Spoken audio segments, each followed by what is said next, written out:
today, guys, will be joined by former Posh player Dean Hooper, but it's currently the day before I'll be filming this, and tomorrow I'm going on holiday, so that is why you'll probably notice the different background. So without further ado, let's go on with the video. So first off, I just wanted to ask you, what was it like first signing for Peterborough?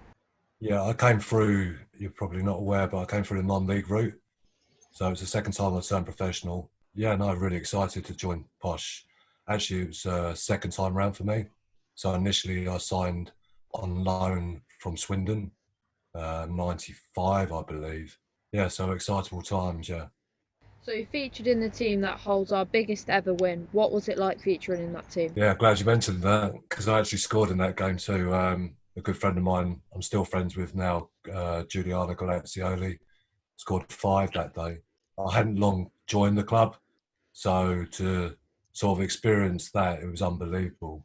In fact, I think we actually went for a few pints afterwards with the fans. We're in the pub outside the ground, and we left and we were travelling on our own, a couple of players, and we popped in and had a pint with them, which is highly unusual today. But yeah, good times, a great game.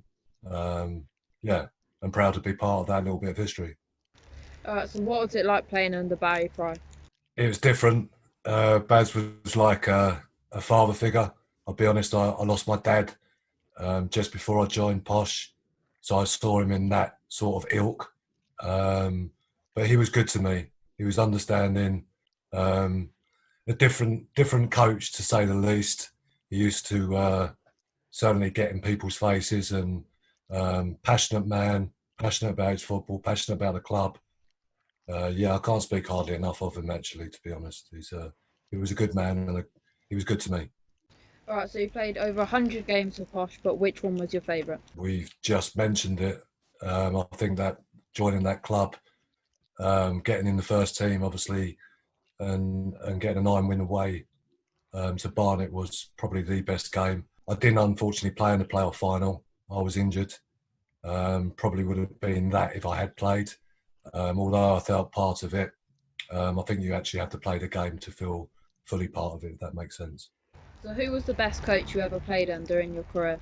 It's been discussed recently, actually. A few old boys got together and we had a game of golf, and Wayne Turner, actually, at Peterborough, when he came there, was a fantastic coach. He made every day very interesting and different, which is, if you speak to any coaches, it's a very hard thing to do.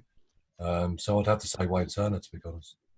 So who did you get on with the best in the Peterborough dressing room? Yeah, I'm still friends with them now. That would be Andy Edwards, Giuliano Grazioli, and Arsenal. Probably those three predominantly, but I do speak and see a few of them, mainly because of social media, obviously. Adam Jury and Simon Davis and a few other more famous figures in there. But yeah, no, predominantly those three I would say I'm closest to. So who was the hardest player you ever faced in your career? There was a few surprised me. I mean, obviously name dropping a little bit, but we played pre-season. I played against Ginola, and he was exceptionally strong. More of a physical player than I thought, because obviously if you do your research, he's a bit of a gifted player, but he was very physically strong. The hardest luckily I got on the pitch for a Chelsea game and matched up against Zola. Zola was on a different level. Best player I've ever played against, without a doubt. So who inspired you to start playing football? Yeah, good question. I'd probably say my dad, to be honest with you. He took me through the youth levels without being a pushy parent, but I felt that, yeah, probably the biggest influence of my career. And yeah, without naming a major star, I didn't really have anybody I looked up to, although I'm an Arsenal fan. There's plenty back in the day that I looked up to, but probably my dad, to be honest with you. Alright, so who's the best player you've ever played with?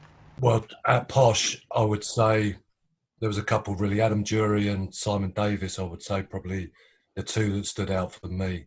Both very consistent, very grounded, very humble lads considering what they've done.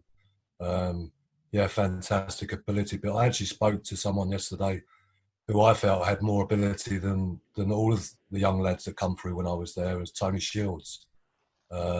He's actually in America now. But yeah, so those three probably.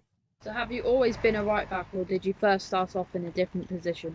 As a youth, I predominantly played right wing, or even played up front. Believe it or not, I think the higher levels that you go up, um, you sort of you don't have the ability so much, and I got pushed back to sort of right wing back halfway through my career, and then predominantly became a right back, attacking admittedly, but had to learn to defend along the way. Really, So if you could be a professional in a different sport, what would it be and why? I'd probably go for tennis. To be honest, I wasn't bad when I was younger. I had lessons. I joined a local club, but like any sportsman will tell you, sort of you have to choose one.